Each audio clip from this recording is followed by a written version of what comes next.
Hello guys, आज का हमारा चैप्टर है typography and computer application class 12th का चैप्टर नंबर 2 मैन्यूस्क्रिप्ट। मैन्यूस्क्रिप्ट होता क्या है? अगर जिस बच्चे ने मेरी कोरिस्पोंडेंस वाली यानी टाइपोग्राफी के फर्स्ट चैप्टर की वीडियो नहीं देखी तो आप मेरी यूट्यूब पे जाके वीडियोस पे जाके वहाँ आप मेरी देख सकते हैं वीडियोस में। और आज मैं आपको मैन्यूस्क्रिप्ट के बारे में बताऊंगी। मैन्यूस्क्रिप्ट क्या होता है? तो मैन्यूस्क्रिप्ट होता है हस्तलिपि, यानी हाथ से लिखी हुई एक किताब।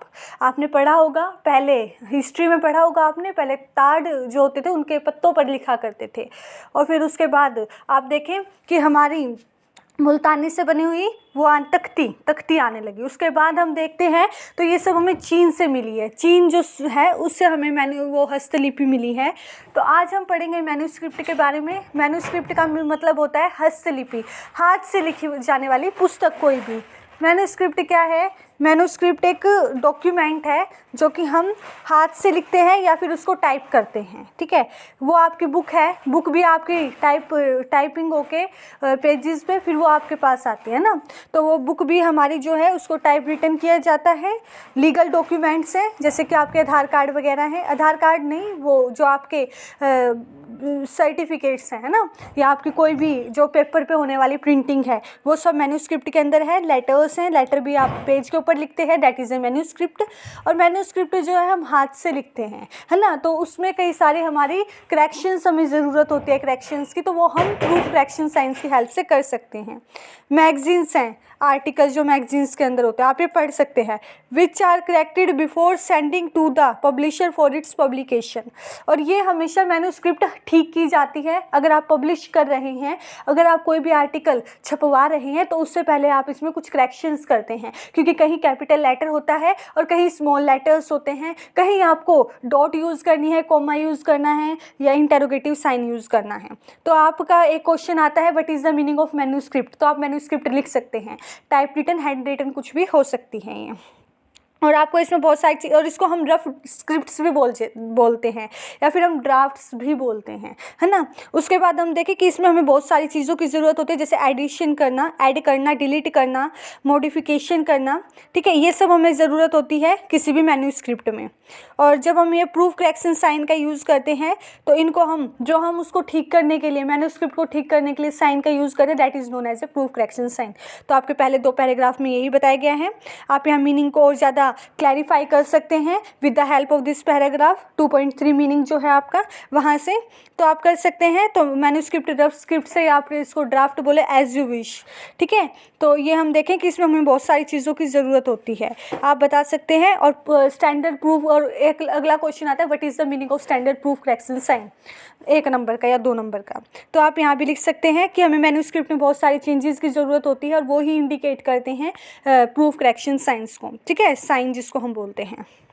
हमारा क्वेश्चन पेपर आता है वो भी मैन्यूस्क्रिप्ट के ही अकॉर्डिंग बना होता है। मैन्यूस्क्रिप्ट आप लिख सकते हैं, इसका एग्जांपल, अच्छा एग्जांपल है ये, ठीक है। और जो भी जिसको भी जो मैन्यूस्क्रिप्ट जो बनाता है उसके लिए ज़रूरी है कि उसको उसमें पूरी की पूरी मास्टरी करनी चाहिए, उसको उसकी नॉलेज होनी चाहिए, ब्रीफ नॉलेज होनी चाहिए गहराई तक, ठीक है। ये नहीं है थोड़ी बहुत नॉलेज है, बट उसको ब्रीफ नॉलेज होनी चाहिए और उसको स्टैंड प्रूफ करेक्शन साइंस का भी यूज़ करना आना चाहिए। अगला है the standard proof correction sign. आपको ये पता चल गया कि हम जब मैन्यूस्क्रिप्ट को लिखते हैं तो जो उसमें हमें करेक्शंस की ज़रूरत होती है पब्लिश करवाने से पहले, तो उसको हम प्रूफ करेक्शन साइन से करते हैं। यानी आपका उसमें कोमा है, डॉट है, कैपिटल लेटर करना है, सेंट्रलाइज करना है, इट डिपेंड्स ऑन यू, जो भी आपको करना है, it depends on your manuscript. It depends not your theory but this is depend to your manuscript. अगला है the standard proof correction signs. आप देखें कि कौन कौन से साइन हैं हमारे, ठीक है। पहला कैप्स है, कैपिटल में आप करेंगे, बिफोर करेक्शन, आफ्टर करेक्शन। ध्यान से देखेंगे कि बिफोर करेक्शन जो आपने अपने हाथ से लिखी थी या आपकी जो है वैसी रफ है, उसके बाद आपकी जो ओरिजिनल होगी उसमें आप करेक्शन करने के बाद ही उसको पब्लिश करते हैं, ठीक है। तो ये बिफोर करेक्शन से पहले है। आपको सी जो है कैप्स क्या करता है, अल्फ़ाबेट को क्रॉस कर देता है या अंडरलाइन कर देता है कैपिटल लेटर में। चेयर यहाँ बड़ा आएगा छोटे से बड़े में, तो क्रॉस कर दिया इसने। इंसर्ट स्पेस के लिए आप ये यूज़ करते हैं, इंसर्ट द स्पेस, कि अगर आपको 3 वर्ड्स यहाँ लिखा हुआ है जैसे वोट ऑफ थैंक्स, तो आप यहाँ पे देखें तो इसको इन्होंने अलग कर करके लिखा है ना, तो ए वोट ऑफ थैंक्स अगर आप देखें तो इसने अलग अलग करके लिखा है, ठीक है, यानी इसका मतलब है कि यहाँ स्पेस की हमें ज़रूरत है। अगला है, अगर आपको इक्वल स्पेस करना है यानी इक्वल इक्वल है तो वो ऐसे करेंगे आप। तीसरा, चौथा है lower case and small case. Lower case क्या है, स्मॉल केस क्या है हमारी, या तो हम इसको भी अंडरलाइन कर सकते हैं, क्रॉस कर सकते हैं, ठीक है, इसको बड़े लोअर केस स्मॉल केस, कि हमें बड़े को छोटे में लेके जाना और छोटे को बड़े में लेके जाना है, तो आपने अंडरलाइन कर दी और क्रॉस कर दिया। न्यू पैराग्राफ, एनपी का मतलब है न्यू पैराग्राफ, कि आप न्यू पैराग्राफ लिखते हैं, ठीक है, आपने पूरा ऐसा एज इट इज़ लिख दिया बट आपको पता नहीं है नया पैराग्राफ कहाँ से स्टार्ट है, तो आप ये यूज़ कर देंगे तो आपको पता चल जाएगा। जितने भी बच्चे शॉर्ट हैंड है, जिन बच्चों के पास, वो देखते हैं कि जो शॉर्ट हैंड में हमें ये सब दिखाई देते हैं, उसमें डॉट वगैरह कुछ दिखाई नहीं देती, बट उसमें ये सब चीज़ दिखाई देती है जो हमारा पैसेज होता है इंग्लिश में जो होता है ना, तो न्यू पैराग्राफ होता है इसका मतलब, ठीक है। अगला है रन ऑन, इसका मतलब है कि कोई भी पैराग्राफ नहीं है, सारा का सारा आपका यहाँ कोई पैराग्राफ नहीं है, ठीक है, तो ये है हमारा रन ऑन का, ठीक है, तो रन ऑन का मतलब कोई पैराग्राफ नहीं है, तो इसको इससे पता चल जाता है कि ऊपर ही लिखा जाएगा। डिलीट करना है तो डिलीट कर सकते हैं आप, ठीक है। उसके बाद सेंट्रलाइज करना है, CTR dot centralize the matter आप कर सकते हैं, बीच में ला सकते हैं।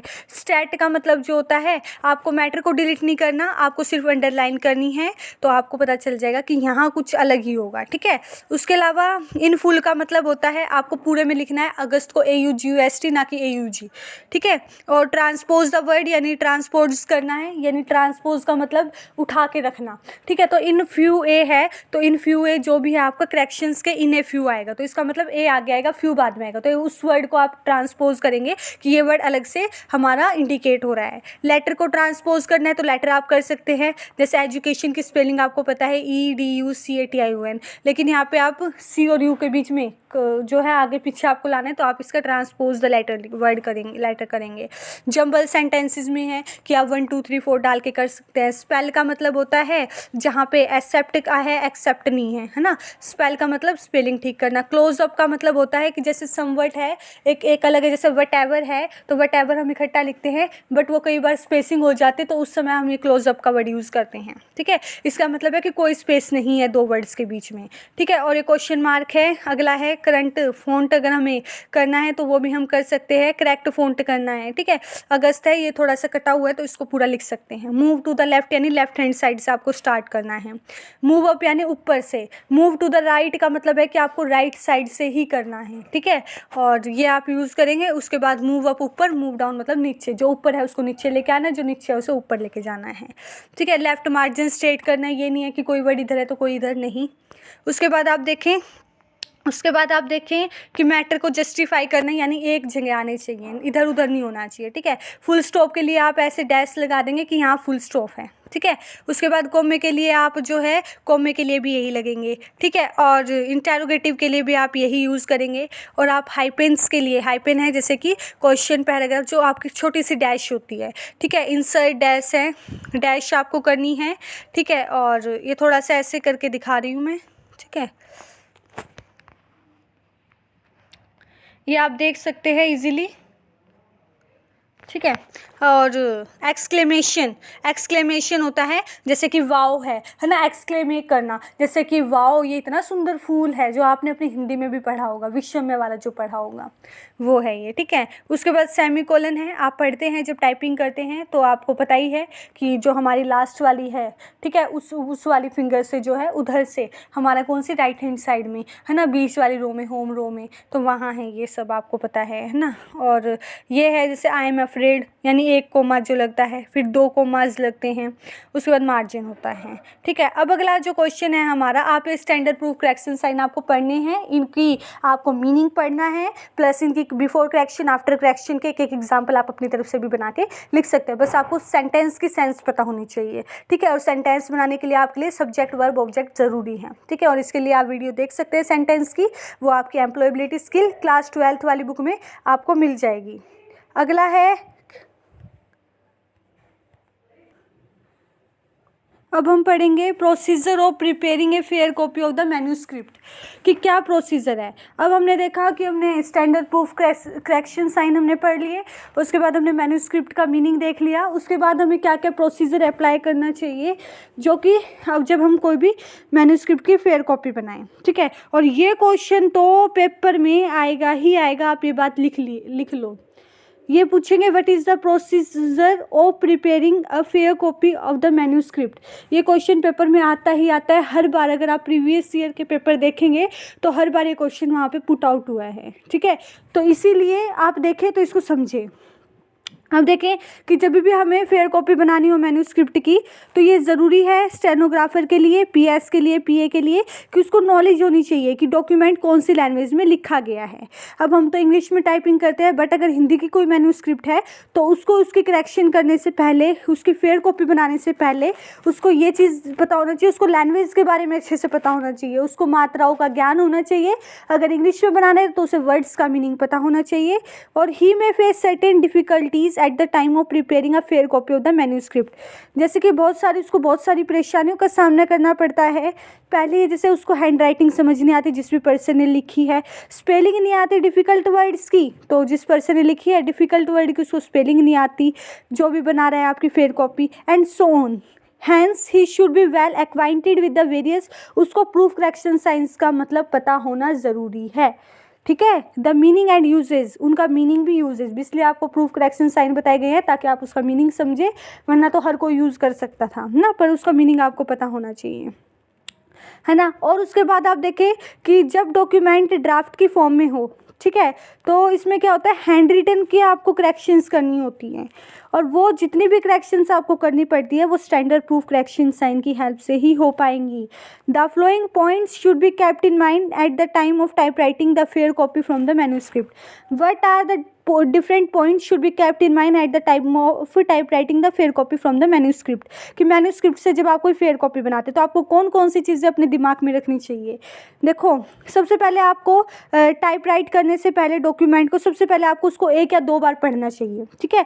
उसके बाद अगर डॉक्यूमेंट लेंथी है, ठीक है, तो उसको आप पैराग्राफ वाइज पढ़ेंगे, ठीक है। By reading the document once और ट्वाइस, आप जब भी 2 या 3 बार पढ़ेंगे तो आपको पता चल जाएगा कि वो बताना क्या चाह रहा है, क्या लिखना चाह रहा है, और आप समझ जाएंगे। अगर उसकी कोई करेक्शन होगी तो वो आप अपने आप से उसको इम्प्रूव कर सकते हैं, बट आपको उसकी नॉलेज होनी ज़रूरी है, ठीक है।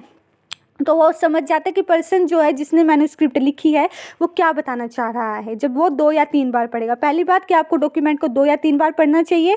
अगर वो लेंथी है तो आप उसको पैराग्राफ वाइज पढ़ें, ठीक है। अगला है जो वर्ड जो आपको क्लियर ना हो किसके अंदर, मैन्यूस्क्रिप्ट के अंदर, आप उसको सर्कल करें और आपको रीडिंग मैटर में डाल दें, ठीक है। और आप उस वर्ड को क्लियर कर सकते हैं। और जो पैराग्राफ होंगे, जैसे आपने पहला पैराग्राफ लिया उसमें आपको कोई वर्ड समझ नहीं आया तो वो नेक्स्ट पैराग्राफ में भी तो मेंशन होगा, उसको कुछ ना कुछ तो चीज़ मेंशन होगी ही होगी, तो आप वहाँ से उसको पढ़ सकते हैं। उसको अभी अपना जो है ऐसे मैटर में डाल दें जो आप बाद में पढ़ें, ठीक है, रीडिंग मैटर में। अगला है in case after reading the whole document one is not able to understand any word, कि जब आप सारा का सारा डॉक्यूमेंट पढ़ ले तो एक आपको समझ नहीं आता, कोई शब्द समझ नहीं आता, तो आप डिक्शनरी का यूज़ करें। द सेंटेंस शुड बी, अगर कोई सेंटेंस समझ नहीं आ रहा तो आप उसको बार बार पढ़ें और उसमें कोई करेक्शन करने की कोशिश करें, ठीक है। During the course of type writing from the manuscript the spelling of the word must be checked with the help of dictionary in the computers. Computer में डिक्शनरी होती है, उसकी हेल्प से भी आप वर्ड चेक कर सकते हैं अगर आपको कोई वर्ड क्लैरिफाई नहीं हो रहा है तो। और ये कंप्यूटर ऑपरेटर को स्पेलिंग चेक करनी आनी चाहिए और डिक्शनरी का यूज़ करना आना चाहिए, ठीक है। और check after type writing the whole document before giving the print command, ठीक है। No notice should be typed by a mere gas work, ठीक है। तो आपको कोई भी सेंटेंस बिना समझे सोचे समझे पहले टाइप नहीं करना, ठीक है। The operator should apply common sense while type writing, उसको खुद भी कॉमन सेंस होनी चाहिए, कुछ वर्ड्स का उसको पता होना चाहिए, एरर्स का, गलतियों का उसको बचना चाहिए। और जो हमारे एब्रीविएशंस होते हैं जैसे डॉक्टर को DR, ठीक है, ठीक है, DR should not be typed doctor. आप जब मैन्यूस्क्रिप्ट लिखे तो DR है तो DR ही लिखे, डॉक्टर ना लिखे, पूरा ना लिखे, ठीक है। मिस्टर है तो मिस्टर ही लिखे, should not be typed as mister, तो आपको ये नहीं लिखना चाहिए, तो आपको एब्रीविएशन फुल में नहीं लिखनी चाहिए, ये बात हमेशा याद रखेंगे। ठीक है। उसके बाद the whole document should be compared with the manuscript before giving the print command. तो आप जब भी फेयर कॉपी बना रहे हैं तो पहले आप उस मैन्यूस्क्रिप्ट से उसको कंपेयर करेंगे अपने जो आपने फेयर डॉक्यूमेंट बनाना है उससे पहले। ठीक है। तो आप ये सब देख सकते हैं, मैन्यूस्क्रिप्ट बहुत ईजी चैप्टर है, आप इजीली समझ सकते हैं। अगर किसी ने मेरी पहली वीडियो नहीं देखी कॉरेस्पॉन्डेंस की तो वो देख ले मेरी वीडियोस में जाके, यूट्यूब पे जाके, और कमेंट करके जो समझना है मुझसे पूछ सकते हैं। ठीक है। ये थोड़ा मैं ऊपर करके आपको दिखा रही हूँ, आप इनको पढ़ें। ठीक है। पहला क्वेश्चन मैन्यूस्क्रिप्ट होता है, दूसरा आपका आता है प्रूफ करेक्शन साइन, बताइए क्या है उसकी, आपको कोई भी करेक्शन सिंबल दे देंगे, उसका मीनिंग पूछेंगे और एग्जाम्पल पूछ सकते हैं। ठीक है। यह आता है 4-5 नंबर में, और आपका ये क्वेश्चन तो हर बार आएगा, ये बात आप हमेशा याद रखेंगे कि आपका ये वाला क्वेश्चन हर बार आएगा। ठीक है। कि भाई प्रोसीजर बताओ कि जब आप मैन्यूस्क्रिप्ट की फेयर कॉपी बना रहे हैं, मैन्यूस्क्रिप्ट एक रफ कॉपी है, जैसे आप रफ कॉपी में पहले लिखते हैं फिर आप फेयर कॉपी में लिखते हैं, तो जो रफ कॉपी मैन्यूस्क्रिप्ट है और जो आप उसमें करेक्शन करके फेयर कॉपी में लिखते हैं वो आपकी असली वो बन जाती है, फेयर कॉपी बन जाती है उसकी। ठीक है। ये क्वेश्चन तो आएगा ही आएगा, इसमें से 4-5 पॉइंट आप याद कर लेना, 4-5 पॉइंट कौन कौन से ज़रूरी हैं, और रिव्यू क्वेश्चंस आप देख सकते हैं, उसकी हेल्प से भी आप इजीली जान सकते हैं। आई होप आप सबको समझ आया होगा और आप इसको याद करेंगे, समझेंगे और इसकी बार बार प्रैक्टिस करेंगे। इजी चैप्टर है, बहुत इजी चैप्टर है। मिलती हूँ नेक्स्ट वीडियो में, चैप्टर नंबर 3 और 4 दोनों की मिक्सअप वीडियो बनाऊँगी। उसके लिए मैं अभी पहले आपके लिए जो है स्लाइड्स वगैरह कंप्लीट करूँगी, फिर मैं आपको बताऊँगी। ठीक है। तो ये आप अभी समझें, उसके बाद फिर मैं जो है नेक्स्ट वीडियो बनाऊंगी। ठीक है। सर्च इंजन की, फिर उसके बाद आपकी ईमेल की बनाऊंगी, देन कंप्यूटर वायरस बनाऊंगी। तो अभी बस आपको ये समझना है, याद करना है, क्वेश्चंस निकालने हैं, खुद से अपनी लैंग्वेज में उसको बनाना है। इजीली आप बना सकते हैं, और इसमें शॉर्ट सेंटेंसेस है वो आपकी इंग्लिश में भी हेल्प करेंगे। ठीक है। तो आप ये कर लें। Thank you. मिलती हूँ नेक्स्ट वीडियो में। बाय।